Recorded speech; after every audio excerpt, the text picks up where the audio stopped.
Bonjour. Vous vous souvenez la dernière fois où on a vu Jésus faire ce que Jean nous a dit être son premier signe à ce mariage à Cana où l'eau est devenue du vin. Eh bien aujourd'hui nous allons retrouver Jésus quelque temps plus tard et ce premier signe que peu de gens avaient vu, maintenant il a été suivi par d'autres signes que beaucoup de gens ont vus.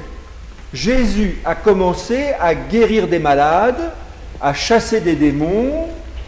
Jésus a commencé à agir en public. Et tout le monde voit que Jésus fait, au nom de Dieu, des choses extraordinaires. Alors bien sûr, ça attire beaucoup de monde. Et aujourd'hui, nous allons retrouver Jésus à un moment où il vient de chasser un démon puissant du corps d'un homme et il arrive dans un autre lieu où tout de suite une grande foule se rassemble. Chaque fois que Jésus arrive quelque part maintenant, tout le monde sait qu'il fait des choses extraordinaires, donc il y a plein de monde. Et dans cette foule qui est là, arrive un homme important. C'est un chef de synagogue. Autrement dit, c'est comme le curé de la paroisse. Il arrive là, il est désolé. Il arrive devant Jésus, effondré.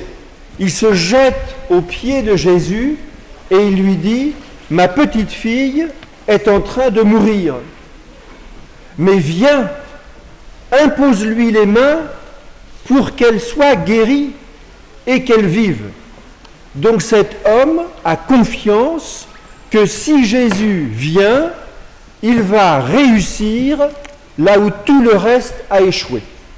Sûrement cet homme, il a fait tout ce qu'il pouvait pour guérir sa petite fille. Rien n'a marché, elle va mourir, c'est sûr. Alors il vient chercher Jésus pour que Jésus la sauve. Et Jésus part avec lui.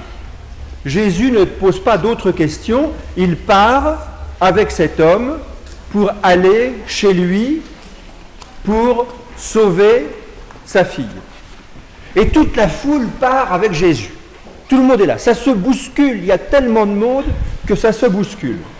Et dans cette foule qui se bouscule, le texte nous dit qu'il y a là une femme, toute timide, et qui a une maladie depuis 12 ans. Depuis 12 ans, elle perd son sang tout le temps. Pas beaucoup à la fois, mais tout le temps un peu. Depuis 12 ans. Et elle a tout essayé. Le texte nous dit qu'elle a dépensé tout ce qu'elle avait pour se soigner et rien ne marche. Elle est de plus en plus malade.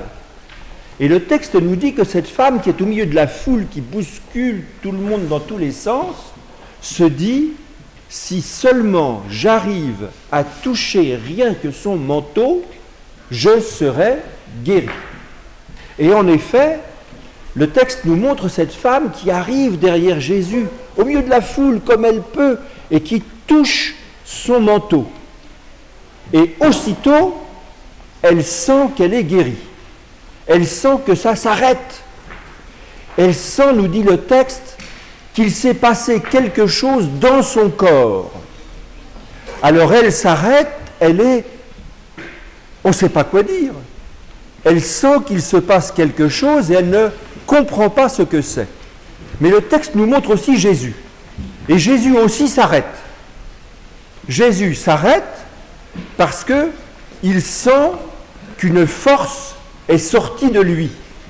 Il sent qu'une force est sortie de lui. Alors il s'arrête et il demande à ses disciples qui sont là, « Qui vient de me toucher ? Qui vient de me toucher ?» Alors les disciples, c'est incroyable. Les disciples disent à Jésus, « Mais enfin, t'as vu ? Il y a un tas de monde, tout le monde se bouscule dans tous les sens, tout le monde te bouscule toi aussi, et tu demandes qui t'a touché. Mais il y a 200 personnes qui t'ont touché. On se bouscule, on se touche, etc. On ne peut pas savoir c'est tout le monde qui te touche. Mais non, Jésus veut savoir qui l'a touché avec une intention. Parce qu'il a senti qu'une force sortait de lui. Alors il s'arrête et il regarde autour de lui. Il cherche qui est la personne qui vient de le toucher de cette façon. Et la femme qui est là, elle sait bien que c'est elle que Jésus cherche.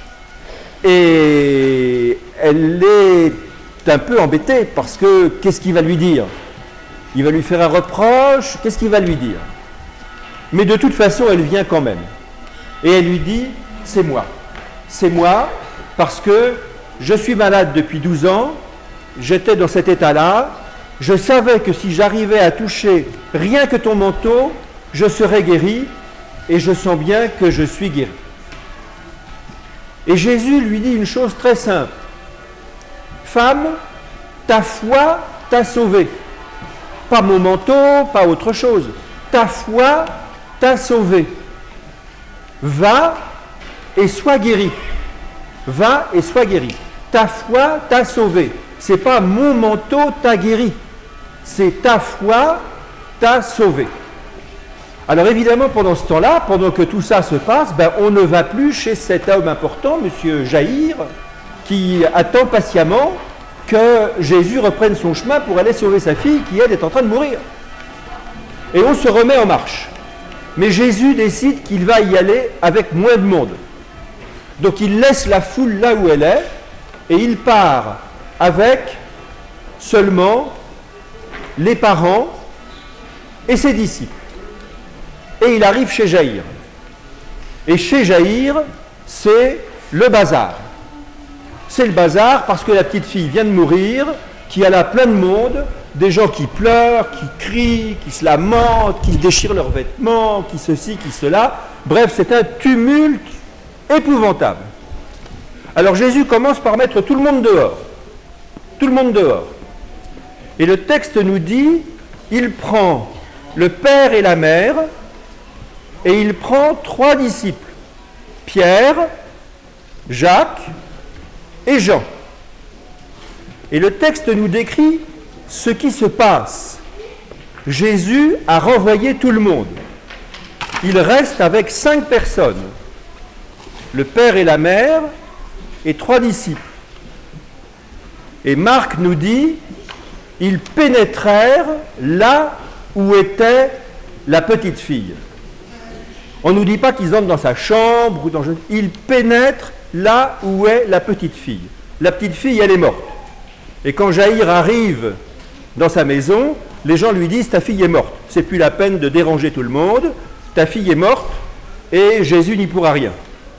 Eh bien, Jésus emmène ces 5 personnes et il pénètre là où est la petite fille. Et là où est la petite fille, Jésus tend la main vers elle et lui dit, petite fille, je te le dis, lève-toi. Et en effet, elle se lève. Il est assez précis, le texte. Il nous dit que cette petite fille, elle avait 12 ans. Et voilà que cette petite fille se lève et qu'elle revient. Et qu'elle revient. Alors c'est évidemment la joie. C'est la joie des parents, c'est l'étonnement, mais c'est la joie. Et Jésus dit aux parents 2 choses. À nouveau 2 choses simples. Premièrement, donnez-lui à manger. Habituellement, c'est ce qu'on fait aux vivants. Hein? Un vivant, il a besoin de se nourrir. Eh bien, Jésus qui vient d'aller chercher cette petite fille là où elle était, la première chose qu'il dit, c'est donnez-lui à manger.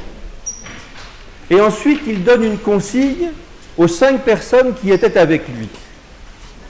Ne racontez pas ce que vous venez de vivre. N'en parlez pas. On a dit qu'elle était morte, elle est vivante, maintenant, n'en parlons plus. Et maintenant, c'est la messe.